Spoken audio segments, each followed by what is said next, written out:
From recruiting and consulting firm Riderflex, I'm your host, Steve Urban, and here is your Riderflex Podcast episode of the day. No, it doesn't either. Gretchen Rosenberg on the Riderflex Podcast. How you doing, Gretchen? I'm great, Steve. Thanks for having me today. Oh, thanks for being on the show. I don't get a lot of famous Denver people on the show, so really big name in real estate. It's an honor to have you here. You've been selling houses just for a little bit, huh? Yeah, about 25 years. Right. So you started when you were 17. Yeah, exactly. Very good.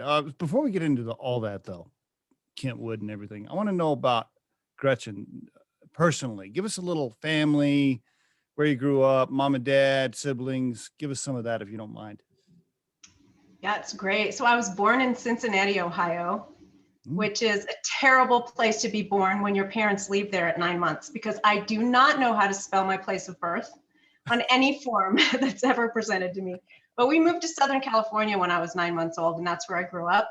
So I was really a beach kid. We sailed, we played beach volleyball, we skied up at Mammoth. It was a pretty cool time and place to grow up. Southern California in the 70s wasn't bad. And I decided I wanted to ski for 4 years. So I came out to Colorado. I went to the University of Denver thinking, it's cool, I'll ski for 4 years and I'll go back to California, and you know how life is. So I stayed. You went, not only did you go to DU, but you got your master's there too, right? Correct, I did, yep. I like being a student. When you say Southern California, you talking San Diego or whereabouts? So Laguna Beach and Riverside were the two places that we lived. You don't happen to know an awesome Mexican restaurant between Newport and Laguna called Javier's? Oh, absolutely. I've been there millions of times. Been to Javier's lots of times. My parents are actually still out there. Oh, they are? They still live there? Yeah. What'd your folks do? So my dad was an ophthalmologist, an eye surgeon, and my mother owned a children's bookstore. Really? Interesting. Okay. So neither one of them were in real estate. Where'd the interest with real estate, how'd that come about? Talk to us about, when you were going to DU, did you think you were going to be in real estate? Talk to us about that transition a little bit. No, when I went to DU, I thought I was going to solve the international trade deficit. And I got my bachelor's degree in international studies and public affairs. And then I went back and got a master's in business and marketing. And I worked in a lot of different industries, but mainly in marketing and advertising. And then I went through a divorce. And so that was a tough time. My son was 18 months old. That was 25 years ago. And I had to figure out how to pivot, to use a frequently used word. I was married and in the family business. So I basically lost my house, my job, and my marriage all within months. And I was a single mom to an 18-month-old. And I had to say, like, what am I going to do? How am I going to support myself? And I don't want to be dropping Joe off at daycare at 7 a.m. or 7:30 a.m. and picking him up at 6 o'clock every single day. How can I make a good living and have flexibility? Even though in real estate you work weekends and evenings, I also knew I would be able to go be on field trips and, take a day off and go be a room mom if I wanted. So that's kind of how I landed on it. And also I had a business background, and my dad was always interested in architecture. So he kind of gave me a love of architecture and design. I see. Okay. So you went and started studying for your license or whatever. You're like, okay, I'm going to be a real estate agent. How did you decide who you wanted to work for or where to hang your shingle? The first 2 years I hung my shingle with my former real estate agent, my broker. So I called him and I said, hey, Mike, I'm going to get my license. Will you train me how to do this? And he said, okay. And it was just him. He had a real small brokerage. So it really benefited me to be under the tutelage of the owner and the main broker. And for 2 years, it was phenomenal. And then it wasn't, because I needed colleagues. I needed a marketing team. I needed a website. Back then, they were just starting websites. And he was such a small little shop. He was still printing off the MLS sheets and kind of making that the flyer. Gotcha. So you started looking around, you started thinking I need to join a bigger firm. How did you decide where to go? I, this is a really important thing. A message for all of your listeners is network. Just call people, be fearless. So Mm. I started calling people that I knew at other brokerages and said, where would you go? I called title company reps. Do you know which is the best firm? I called other brokers that I had done deals with. And I settled on a company that's not here anymore, but it was well known in Colorado for years. It was called Moore and Company. Okay. And that's where I ended up. And how many years were you there? I was not there long. They sold 10 months later. They sold to Coldwell Banker, and I just was a part of the group in the off. I was in the Cherry Creek office in Central Denver, and that whole office basically left. We did not want to be a part of a large national franchise, and so we were the founding brokers of the Kentwood Cherry Creek office. Oh, I did not know that about your background. Okay, so you were a founding broker of that office. Didn't know that. Okay, that's a big deal. Oh, wow, congratulations. All right. I wasn't an owner. No? No, I wasn't an owner. I was one of the agents that jumped over there. Oh, I see. Okay, gotcha. All right, I'm glad you clarified that. I was thinking, wait a minute. Wow. Okay, but still, you're one of the agents that when it got founded. Okay, very good. Now, when that happened, right at that turning point, like how many homes had you sold up to that point? What do you think? I mean, just take a guess. 10, I don't know, 20. It had been about 2 years. No, probably 20 to 30. It had been about at that point, almost 3 years in the business. Okay. And I was probably doing 6 to 10 homes a year, maybe. And when you guys did that, how many agents did they have to start off with? Well, Kentwood Real Estate, or the Kentwood Company back then, had the tech center office. And in fact, this is our 40th year as Kentwood. So the tech center office was the only office. And then 33 out of 35 of us at Moore Cherry Creek, jumped over and founded Kentwood Cherry Creek. So we started right off the bat with 33 agents. I see. Okay, very good. Now at this time, so now are you still a single mom at this point in your life? I am. I do have a very lovely significant other. He's wonderful.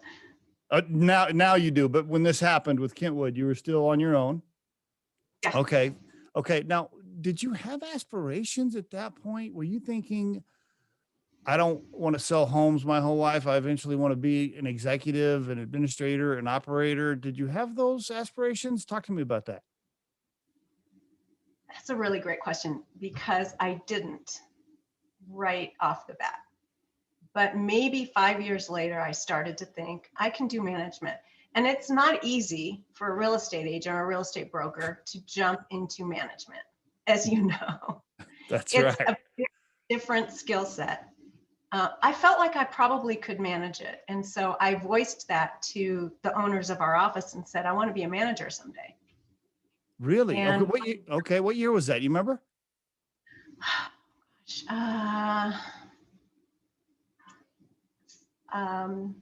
3, 11, 15, 20 years ago. 20 years ago.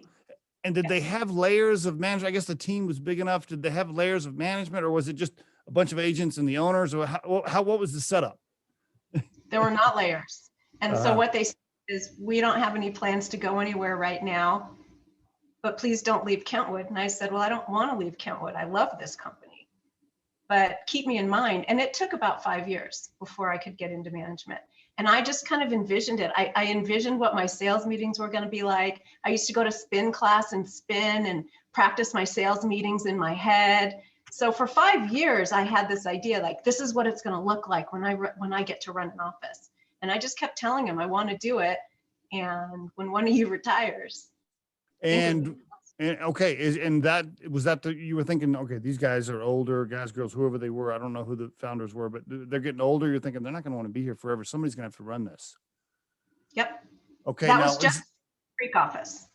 Okay. Just the Cherry Creek office. Is this before Berkshire Hathaway? Is this before that whole thing? Okay. All right. When did that happen, by the way? What year did that happen when Berkshire Hathaway purchased it? Or that was 2016. Oh, that was not that long ago. Okay. All right. So you're working your way towards saying, I want to be in charge of the Cherry Creek office, basically. Now, so talk to me about when that happened. Did they say, okay, we're ready to retire? You're congratulations, you're president. Was there like a transition period, or were they like, yeah, here you go? Well, I was the managing broker in Cherry Creek for 11 years. And I only took over as CEO. In some respects, it feels like a lifetime ago. And in some respects, it feels like yesterday.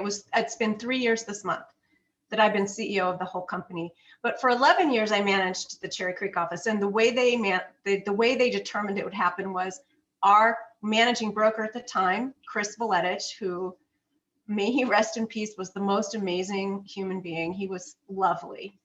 And he decided it was time for him to step out of management and just stay in sales, which is what a lot of real estate managers do. They say, I can't do the whole management thing, but I want to stay in real estate. So that's what he did. He stayed in our office, and we did kind of a 6-month ramp up of me and a 6-month ramp down of Chris. And so I learned under him how he was running the office. And right as I took over, the owner sold the company. And I really almost lost my job. To who'd they sell to? Berkshire? No, they sold it to Bill Moore and Peter Niederman, who had been the owners of Moore and Company and circled back around about 10 years later and bought Kentwood. Wow. And when you say bought Kentwood, that includes all the offices or whatever. That was all the offices. And each office had like a captain and so forth, kind of like you? Yeah. Okay. Okay. All right. And were you thinking, oh shit, okay, yeah, I don't know if this is good or not. It turned out great, but it was tough for about a year. Then what happened? Then what happened? Yeah. Did they leave you in charge of that office, or what did they do? Did they try to restructure things? No, they left me in charge of the office, and Peter Niederman ran the company for 9 years. And he was such a great teacher and tutor. That's another thing everyone should really look for, are people that can help you in your career, that you can just watch, mentor. And he was a really active mentor. And so after about 6 years of owning the company, he came to me privately one day and he said, if anything happens to me, I've told my wife that she needs to call you, and you're going to be the one to run the company, but I don't want to make it public, not going to make an announcement. And then he started kind of bringing me along to conferences and teaching me. And about 4 years later, he sold the company to Home Services of America, which is Berkshire Hathaway. And he stayed on as CEO for 1.5 years and then said, okay, I'm out. And then when he said when he said he was out, he looked at his captains of these offices and said, Gretchen's in charge. Yeah. Did that make, how did that go over with everybody else, the other offices, the other leaders? Were there other people jockeying for position because they wanted to be CEO? No. No, one thing about our management team is we're really honest and open and transparent with one another. So I don't think anybody knew when for sure it was going to happen, but I don't think anybody thought there would be anybody else. Really? Okay. All right. So there was no major competition there for you necessarily. At least that's what you think. Secretly, they're going to listen to this podcast and say, damn it, I wanted that job. It's way harder than it looks from the outside. So, all right. So now you're in charge of the whole thing. How many agents? So I'm guessing it's a mix of agents who are, I guess, technically independent contractors. And then you also have employees. It's a mix. Why don't you give us the size of the organization? We've got just over 300 total people. We have 240 agents, and we have about 45 staff. 45 staff. Okay. Now, has Warren Buffett come to your office and said, hey, man, you need to do this and that? No, seriously, you haven't met him, have you? No, you know what? I could have gone to the Berkshire Hathaway shareholders meeting the last couple of Mays, and I kept thinking I should do it. Then I had another conference one year, and then this year it was canceled because of COVID. Yeah. So I'm running out of time, I fear. I don't know how much there's left to meet Warren Buffett. But I hear he's really a wonderful person, and everyone who does interact with him. I know one thing for sure. He's a straight shooter. He does not mince words. I mean, you ask him a question, he's going to give you an answer. Boom. Right. Earned that right. Yes, no doubt about it. Okay. So talk to us a little bit about the transition you went through being an independent contractor, doing your own thing, selling houses. Yeah, you got to follow certain processes and stuff for the brokerage, but really you're kind of your own boss, right? And now all of a sudden you're a manager trying to manage these wild stallions, these wild Mustangs. That's what I call independent contractors, because they're all, they're all kind of doing their own thing. And so many agents are agents because they want to be their own boss, kind of, right? Like that's why they got into the business. Yeah. At least the ones I know, like, yeah, they have to hang their shingle somewhere. Okay, I'm going to be a Century 21 agent, or I'm going to be, Keller Williams agent, whatever. But really, they just want to do their own thing, most of them. How do you talk to me about two things? How you transitioned into that, and then what's life like managing these people? What's life like managing what you used to be? I was an easy one. How I transitioned, but the first thing I really feel like I did was I listened to people. I called people, I talked to people. Every single person in the company has my cell phone. And if them, don't hesitate to use it. But I feel like that's the only way I could personally run an organization, is if top down, we're all, I mean, I feel like we're flat. I just have a job to do. I'm not above. I might be in terms of what my title is, but in terms of how the organization is run, we all just have jobs to do. And as long as we're all executing at the highest level, our company is going to be successful. And so what I first did was just try to really listen to people. I did want to put my own stamp on it. I run things quite differently than Peter did, probably a little more collaborative. We were a little more siloed. He was really involved in every single silo, but the management team wasn't together as much as I've put them together. So that's a difference that I saw I wanted to do, and I've done. And how do you manage independent contractors? It's really fun and it's really challenging. They are great at what they do, and Kentwood brokers in particular are the highest caliber. We don't have brokers that are part-time teachers or part-time Gotcha. waiters, bartenders. They're all 100% full-time, professional, experienced. We're not a training ground kind of company. And so that in some respects makes it easier because they know what they're doing. And in some respects it makes it harder because they're really demanding. The best real estate agents, and when I guess let's define best, right? I guess the ones that sold the most homes, the ones that had the most sales, usually were the hardest to handle because they're super cocky and they're just like, hey, I know what I'm doing. Leave me alone. Yeah, I don't think our people are cocky. I wouldn't say that as much as I would say they're confident and they know what they need to be successful. And they expect the company to provide it. Humbly confident. I had a Navy SEAL tell me that one time. Humbly confident. Yeah. So what makes a great agent besides listening, which you already brought up? What makes a great agent? You have to show up every day and work. And if you're waiting for the phone to ring, you just aren't going to be able to cut it long term. The best agents are the ones that give superior customer service to their clients, and they know how to stay in touch with people in their sphere of influence, in their community, and remain engaged without being pushy and salesy, but just to be a resource. And as long as you're constantly in front of people, you're filling your pipeline. All right, I'm glad you just said that because I want to share this with you. So I was looking for some real estate up near Red Feather.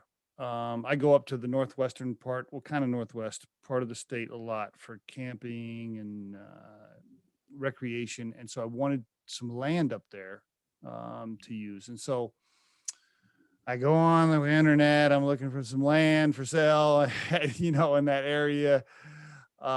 I find something, Zillow pops up on a search. Not that I wanted to use Zillow. I just, when I typed it in, this is what popped up. Okay, here's some acreage. It popped up. I click on the thing. It connects me to an agent. I said, hey, listen, I'm looking for some acreage up in this area. I tell him what the area, I'm like, I don't know, $100,000 or so I want to spend on some land. And this is my area. And this property popped up. And so he's like, okay, yeah. And he sends me something on this particular piece of property. And I said, cool. Thanks for sending me this one thing.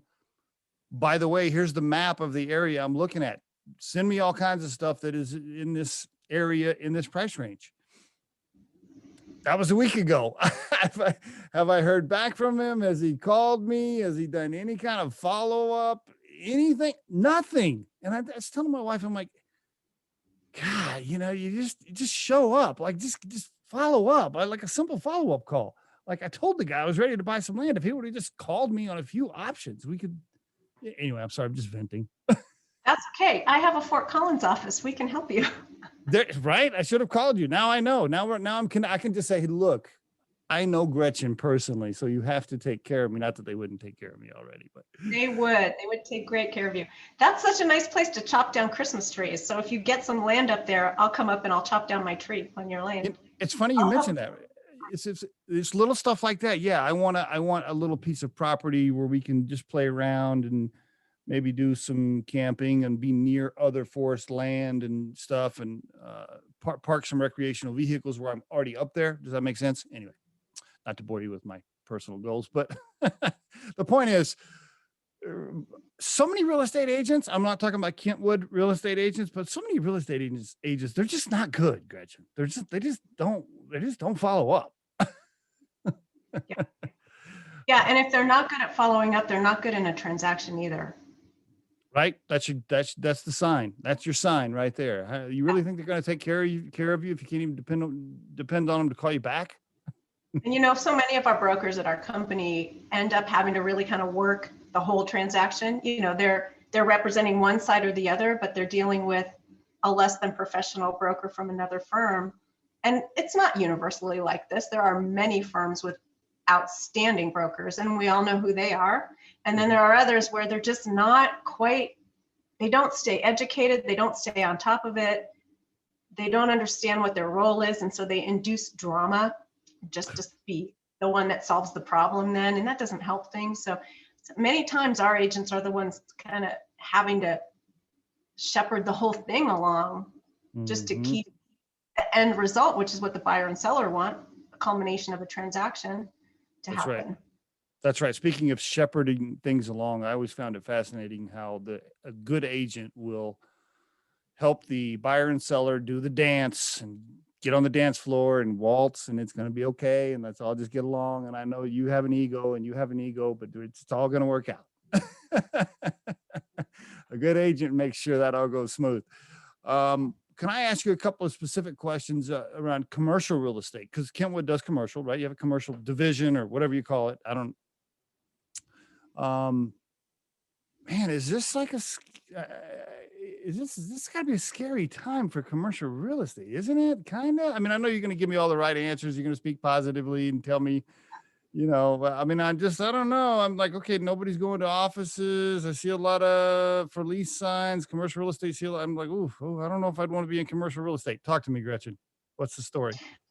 So there's so many different types of commercial real estate. So if you're going to talk commercial, we've really got to dive into, are you talking industrial, retail, restaurant, office, warehouse? Some of these are doing really well. Industrial and warehouse are doing great. I mean, there's Amazon getting thousands and thousands of square feet for their staging, and other corporations like that. And we actually did the largest office lease last year in Denver. Our commercial brokers did. And that was 2 full floors in the new Bellevue Station area in a brand new building. And that was a healthcare company. So healthcare company is busy right now. Wow. But yes, you're right, Steve. In terms of, in general, office space, there's so much sublease space on right now. It's tremendous. So if you're a company that needs to get out of your lease and you're trying to sublease, you're facing some competition.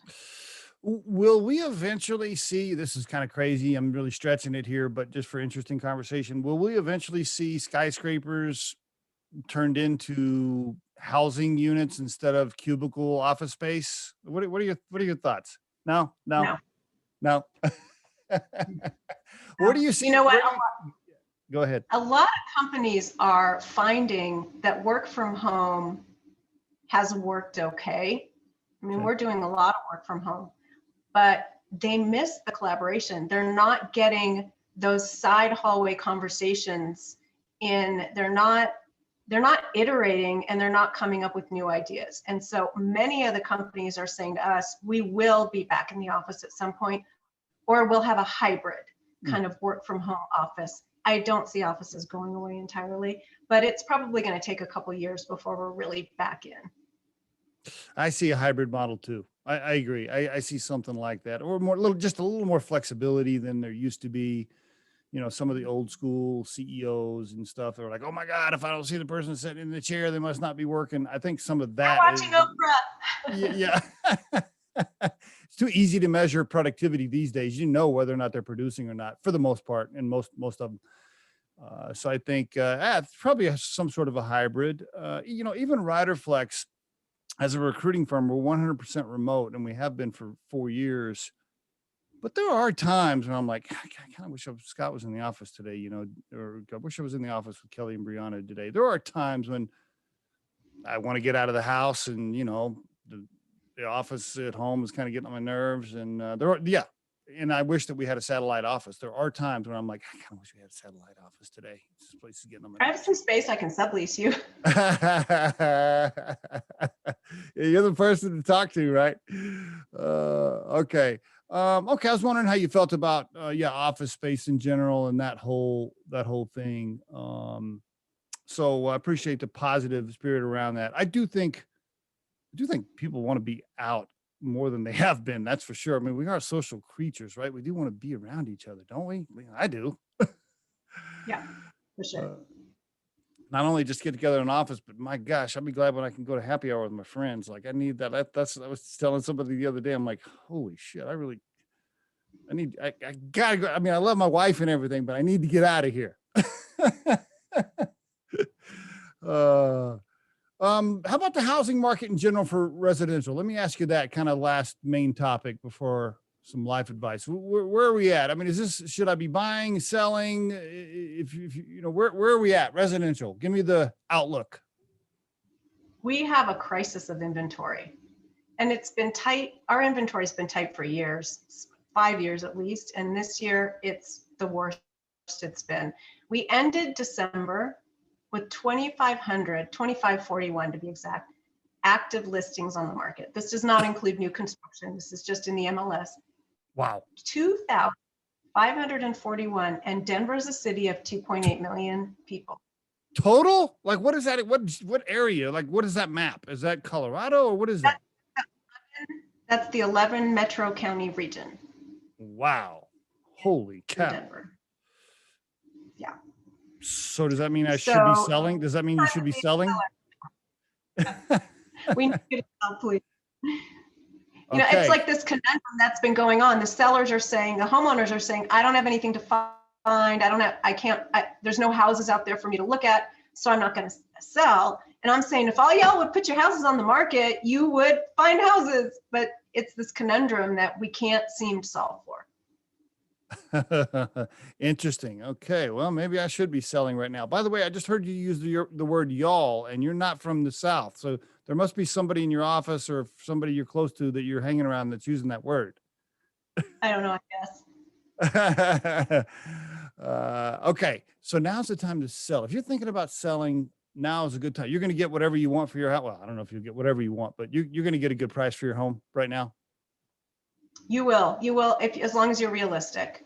And there's this perceived loss of value if you stay in the MLS too long. So the sellers that are getting greedy, or say tack 10 or 20% on the last sale in my neighborhood, or my house is the best house, and even though it needs renovations and the other ones were already updated, you know, those people's houses are still languishing.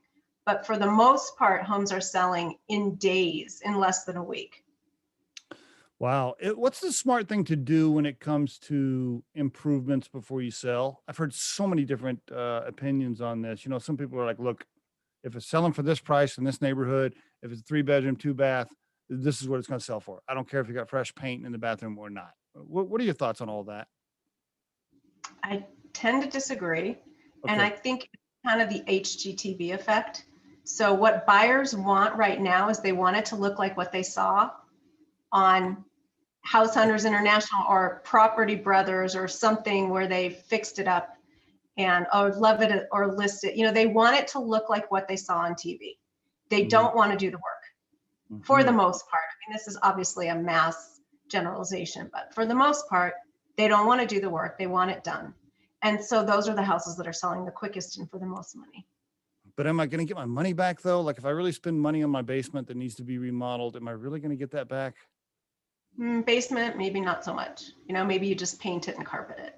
Basement's probably the least valuable place in the house. And an appraiser accounts for a basement at 50% or less of what above grade square footage would be value-wise. Great tip for the listeners. Appreciate you sharing that. Okay, thank you very much. I will remember that next time my wife gives me a hard time about remodeling the basement. Okay, very good. Thank you for sharing all of that. So now kind of wrapping up here, just a couple more questions. First of all, you've had a great career as an agent, as a manager, as an executive. Congratulations. Nice career.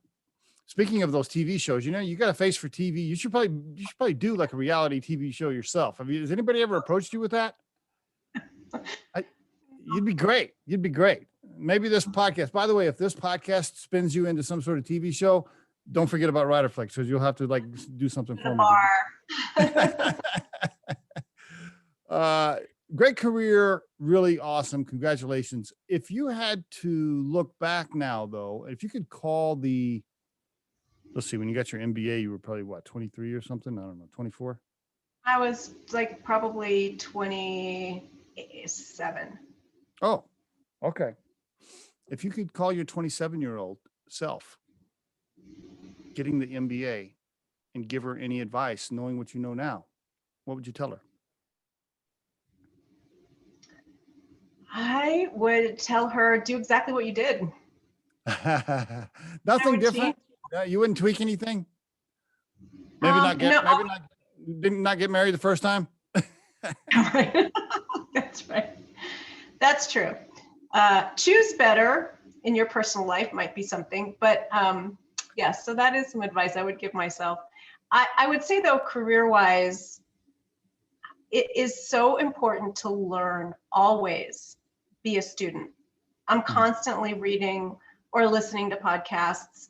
Right now I'm reading the Oxford Handbook of Positive Psychology, which weighs about 2 pounds. I can't prop it up on my lap in bed at night.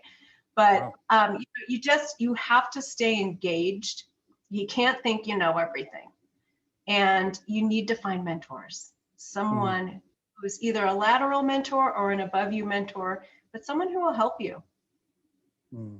Really good advice. That's really good advice, especially for overconfident agents who think they might know everything, right? Make sure you're listening, open your ears. How about this last question?